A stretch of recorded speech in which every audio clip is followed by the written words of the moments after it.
Madison Middle School presents Social Media, Good or Bad? In the year 2022, over 90% of students report having an active social media presence. Hello, Mr. Benny Lovato. Hi. Well, we're going to give you some questions. Better give us some answers. Okay. Number 1, do you use the social media? Good question. If you count YouTube as social media, then yes, but only YouTube. Do you think that social media has more of a positive or negative impact on children of our age? I think it's a negative impact because it peer pressures kids into doing stuff that is not appropriate for kids our age. Do you think that these platforms are appropriate for people of our age? No, because it has some rated R stuff, and kids our age shouldn't be looking at rated R stuff. Do you have any advice for someone who wants to get into the social media? Be careful and proceed with caution, because you never know who might be stalking you on social media. Of the 90%, one-third report being bullied over the web in the past year. Hello, Mr. Field.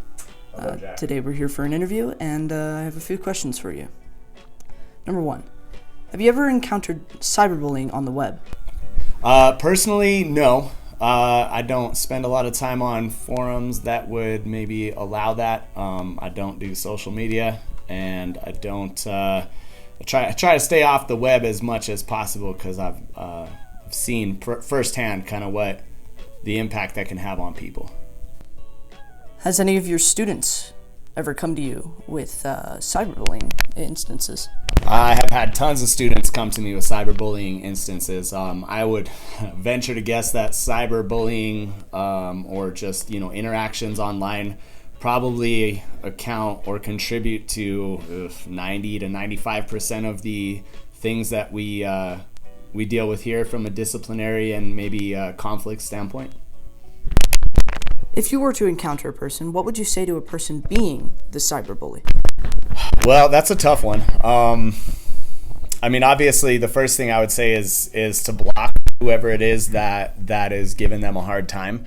If they don't have access, to you as an individual, if they can't communicate with you, then they're not going to, be able to have their intended effect.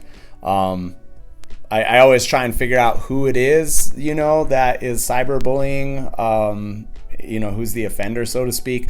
But that's also challenging, too, with online handles and anonymity and the different things.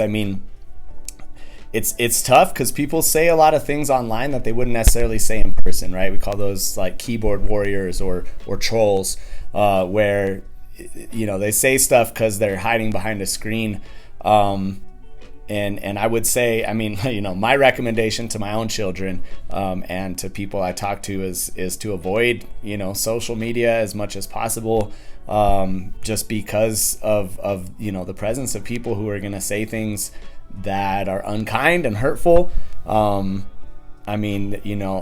often than not, the things I said are not true, but that doesn't mean it doesn't hurt. But it's not all bad.